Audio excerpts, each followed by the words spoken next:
যে কাফেরদের ভিতরেও মানুষ সমস্ত মাখলুকাতের ভিতরে নিকৃষ্ট, তখন তার চক্ষু দুইটা ছিল, কিন্তু যখন একটু পরে ইসলামের পক্ষে স্লোগান দিয়া যখন রাজপথে নামছিলেন তখন তার চক্ষু দুইটা না কোনো পরিবর্তন হয়েছে? দুইটাই তো ছিল। হাতের দিক থেকে কোনো পরিবর্তন হইল? পায়ের দিক থেকে? চেহারা একটু আগে যা ছিল একটু পরে তাই আছে। তাহলে বোঝা গেল কোন পরিবর্তনের মাধ্যমে যেই মানুষটা সবচেয়ে ছিল নিকৃষ্ট, সেই মানুষটা হলো সর্বোৎকৃষ্ট। সেই জায়গাটা কি? সেই জায়গাটার নাম হলো কলবের পরিবর্তন। কথা ঠিক? কিসের পরিবর্তন? আর এই কলবের উপরে ভিত্তি কইরেই দুনিয়া এবং আখেরাতে সম্মান নিশ্চিত।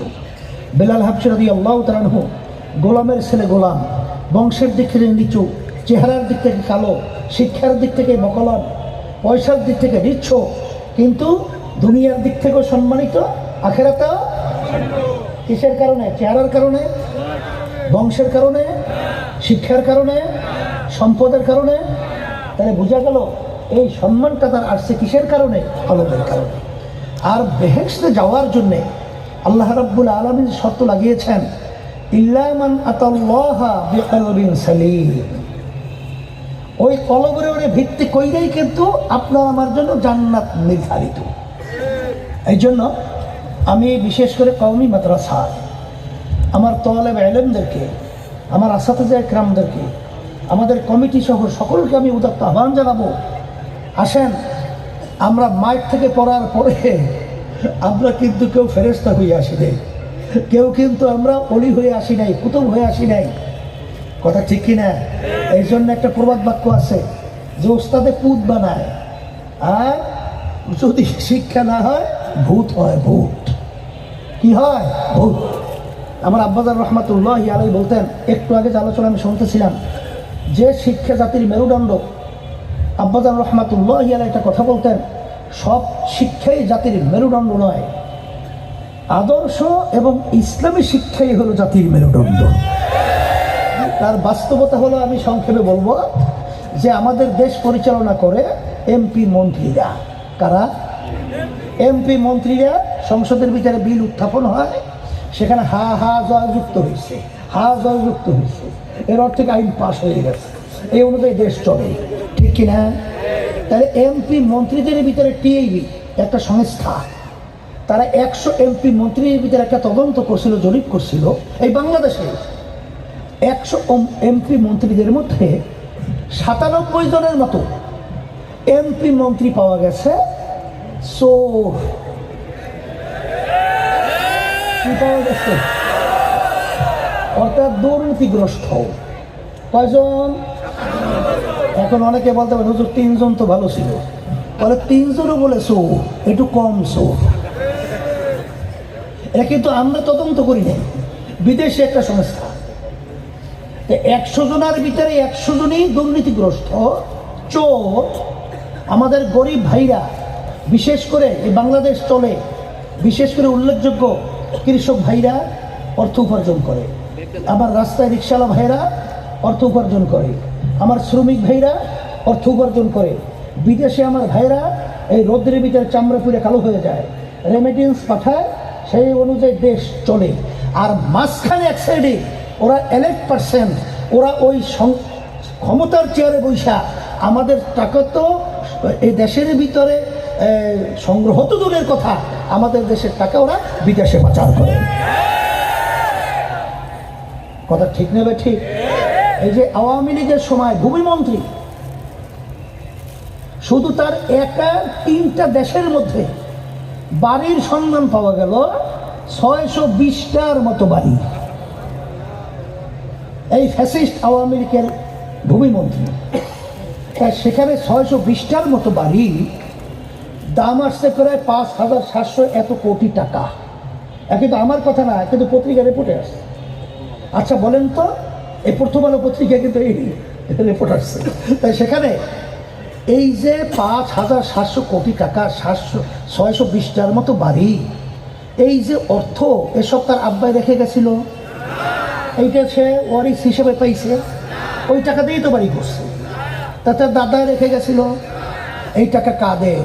আপনার আমার ঘাম ঝরানো এই গরিব শ্রেণী আমার বাজানদের এবং বিদেশে রোদ্রে পুইরা এই টাকা বাংলাদেশে পাঠায়, সেই টাকাগুলো ক্ষমতার মসনদে বসে তারপর বিদেশে পাচার করে এরকম 620টার মতো বাড়ি তৈরি করে। এই কথা ঠিক কিনা? ওরা হইল ভোগী, আমরা হইলাম ত্যাগী। ওরা হইল ক্ষমতা প্রেমী, আমরা হইলাম দেশপ্রেমী। এই জন্য অনেক সময় বলে থাকি যে আব্দুল হামিদ সাহেব আওয়ামী লীগ হিসেবে প্রেসিডেন্ট ছিল, যখন আমাদেরকে আহ্বান করেছিল সংলাপের জন্য, তখন আমিও গেছিলাম প্রেসিডেন্ট ভবনে।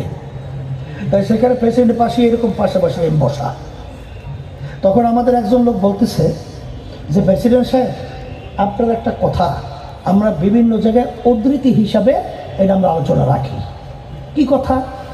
বলে আপনি বলেছিলেন যে প্রতি বছর বাংলাদেশে যে টাকার দুর্নীতি হয়, চুরি হয়, এই দুর্নীতির টাকা দিয়ে পদ্মা সেতুর মতো একটা সেতু প্রতি বছর তৈরি করা যায়।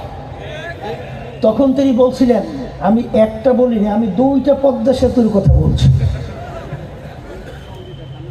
তাহলে এই কথাগুলো আমি বলার একটা উদ্দেশ্য আছে। সেই উদ্দেশ্য হলো এই যে 53 বছর শেষ হলো, 54 বছর চলছে। আমাদের দেশটা স্বাধীন হলো, রক্ত দিল, জীবন দিল, মায়ের কোন সন্তান হারা হলো, লক্ষ লক্ষ মানুষ, না কথা ঠিক না ঠিক?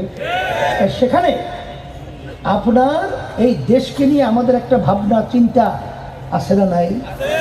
একটা ইমানের অংশ আমাদের দেশ নিয়ে নাই না নাই?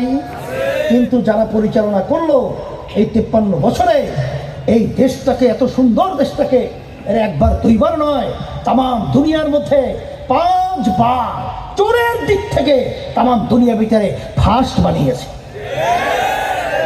এদের পরিচালনায় হাজার হাজার মায়ের সন্তান হারা হয়েছে। এদের পরিচালনায় এই বাংলাদেশ থেকে টাকা পাচার করে কানাডা সহ বিভিন্ন জায়গায় বেগম পাড়া তৈরি করেছে। এদের পরিচালনায় আমাদের স্বাধীন দেশটা আমরা পরাধীনতার জিনজিরের মধ্যে 54 বছর পর্যন্ত আবদ্ধ ছিলাম। কথা ঠিক না ঠিক? নাহলে আজকে আমরা চিল্লাইতেছি। আজকে কওমি মাদ্রাসা ঘোষণাপত্রের ভিতরে দাবি শিক্ষা সিলেবাসের মধ্যে ইসলাম বিদ্বেষী, ইসলাম বিরোধী সেই কথাগুলো উঠিয়ে দিতে হবে। সেখানে ঢুকানো যাবে না, সেখানে ইসলামী শিক্ষা চালু করতে হবে। কাকে বলছেন? কে করবে? আমরা তো দেখেছি যারাই এসেছে তারাই ইসলামের উপরে নাম ব্যবহার করে ইসলামকে জবাই করে। কি বাস্তব না বাস্তব? বাস্তব না বাস্তব? এই যে দেখেন অন্তর্বর্তীকালীন সরকার, যে কোনো বাংলাদেশের জনগণের ভোটে সরকার নয়, এরা আসার পরে বিশেষ করে কারবার খালাস করছিল একটা নারী নীতি, আর একটা হইল প্রাইমারি লেভেলে প্রায় 62 না 63 না 66 হাজারের মতো শিক্ষক শিক্ষিকা সেখানে নিয়োগ দেবে। বাচ্চাদেরকে ড্যান্স শিখাবে, নাচ শিখাবে, গান শিখাবে, যৌনচর শিখাবে। আলহামদুলিল্লাহ আজকে আমরা রাজপথে থাকার কারণে আল্লাহর খাস মেহেরবানিতে একটাও বাস্তবায়ন করতে দেই নাই এবং করতে দেওয়া হবে না ইনশাআল্লাহ। বলতেছিলাম আল্লাহর রহমতে শুনলে খুশি হবেন, এই যে গানের শিক্ষক শিক্ষা নিয়োগ দেবে ওরা কিন্তু গেজেট করে ফেলছিল। আল্লাহর রহমতে গেজেট সহ এখন বাতিল। তো আলহামদুলিল্লাহ বলতে হয় না? এবং নারী নীতি যে কাজটা শুরু করছে, যদি আপনারা শোনেন পড়েন, ও কোনো সুস্থ মানুষ সুস্থ থাকার কথা না। এত ভয়াবহ, ও কোনো মানুষের সমাধি থাকতো না, পশুর চেয়েও খারাপ সমাজ হয়ে যেত। সেই শিক্ষানীতিগুলো আমরা কিন্তু জাতীয় ওলামা মাসায়েখ পরিষদের পক্ষ থেকে, ওলামা মাসায়েখ পরিষদের পক্ষ থেকে ওগুলো কি কি তৈরি করছিল বই আকারে কিন্তু আমরা তৈরি করছি। সেটা আপনারা দেখেন, জানবেন কি ষড়যন্ত্র চলছে, এগুলো সব জানতে হবে। নাহলে এক পর্যায়ে হবে কি, স্পেন 750 বছর পর্যন্ত যেখানে মুসলমানদের রাজত্ব, সেই স্পেনের ভিতরে এখন আপনি যাবেন, মুসলমান একজনও তালাশ করে পাওয়া যায় না। কারণ কি তা জানেন? নিচ থেকে ওরা গাছের গোড়া কাটে, এক সময় আসবে গাছটা ফেলাই দেবে। ওরা কিন্তু এই পরিকল্পনা করছিল। কিন্তু আল্লাহর রহমতে, আপনাদের দোয়ায় আজকে আপনারা এবং আমরা আল্লাহর রহমতে এবং কালিমা মুসলমান এবং ওলামায়ে কেরাম সজাগ থাকার কারণে আল্লাহর রহমতে ওদের সেই কালো ষড়যন্ত্র আল্লাহ বাস্তবায়নের সুযোগ পাইতেছে না। কথা ঠিক কিনা? এই জন্য আল্লাহ রহমত আপনাদের দোয়ায় এখন 5ই আগস্ট 2024-এর পরে বাংলাদেশের আগের 53 বছর বাংলাদেশ নাই। এখন বাংলাদেশের ভিতরে আল্লাহর মধ্যে একটা পরিবর্তনের হাওয়া সর্বত্র চলছে। আসতে বলে বাস্তব না অবাস্তব? আরে আমার কাছে তো আপনাদের চেয়ে বেশি খবর থাকার কথা, কারণ যেহেতু সারা বাংলাদেশে এমন কোনো জায়গা নাই বলতে গেলে সেখানে আল্লাহর রহমতে আমি সফর করি না, এবং সারা বাংলাদেশের অবস্থানটা তো আমার সামনে সবসময় 24 ঘন্টা আল্লাহর রহমতে উঠতে থাকে, নামতে থাকে, দেখতে থাকি, বলতে থাকি। কথা ঠিক কিনা? ও অবস্থা ইসলামের পক্ষে জমিন উর্বর, ইসলামের পক্ষে জমিন উর্বর। আজকে যদি ইসলামের পক্ষে আমরা আওয়াজ তুলতে পারি, এই বাংলাদেশের মধ্যে যারা বিদেশে বসে আমাদেরকে গোলাম বানাবে, ইসলামের বিরুদ্ধে ষড়যন্ত্র করবে, ওদের উৎখাত করে বঙ্গোপসাগরে নিক্ষেপ করতে পারবো সবাই। এর জন্য আমি সকলকে বলবো, চলেন বসেন। আপনারা তো গোপনীয় খবর কিছু জানেন না। এই বাংলাদেশের টাকা কিছু লোকের কাছে কুক্ষিগত, এই বাংলাদেশের টাকা কিছু লোকদের কাছে কুক্ষিগত অবস্থায় আছে। আর আজকে আমাদের সংসার পরিচালনা করতে আমাদের ঘাম ছুটে যায়, মাথার ঘাম পায়ে পড়ে। আজকে কয় মাস সাথে শিখলাম, ঠিক মতো তারা চলতে পারছে না। আমি সেদিনকার বলছিলাম, সালাউদ্দিন যখন পাশে ছিল তাকে ইঙ্গিত করে কইরা পরে পরে শব্দ বুঝি না, এখন সব করতে হবে, পরে শব্দ নাই। ও ধোঁকাবাজি আমরা দেখেছি, আর দেখতে চাই না। এটা পরিষ্কার বলেছি।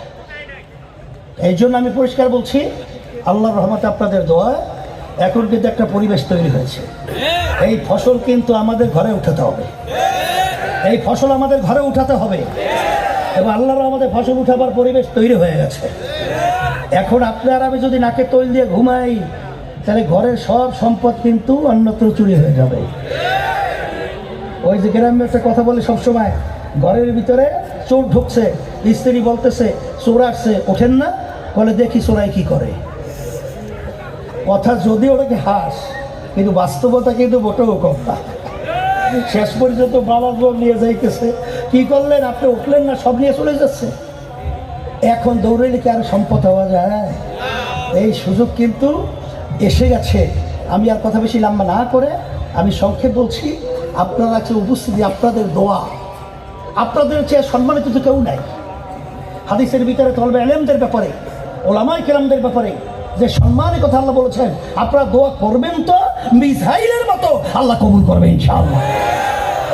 সেই দোয়াটাই চাচ্ছি, এবং দ্বীনের খাদেম হিসাবে আল্লাহ যেন আমাদেরকে কবুল করেন, এবং আমাদের দেশকে আল্লাহ যেন সর্বত্র ষড়যন্ত্র রক্ষা করেন, এবং বিশেষ করে ইসলামের পক্ষে শক্তিদের উত্থান হয়, এবং জালেমরা যেন নিপাত যায়, খুনিরা যেন নিপাত যায়, চাঁদাবাজের যেন নিপাত যায়। বাংলার জমিনের মধ্যে চাঁদাবাজদেরকে, খুনিদেরকে, দুষ্পাতদেরকে কবর রচনা করতে হবে বাংলার জমিনের মধ্যে। এই আশাবাদ ব্যক্ত করে সকলকে আহ্বান জানিয়ে আপনারা সবাই ভালো থাকেন। আমরাও দোয়া চাই, দোয়া করি আল্লাহ যেন কিয়ামতের ময়দানে একত্রিত হয়ে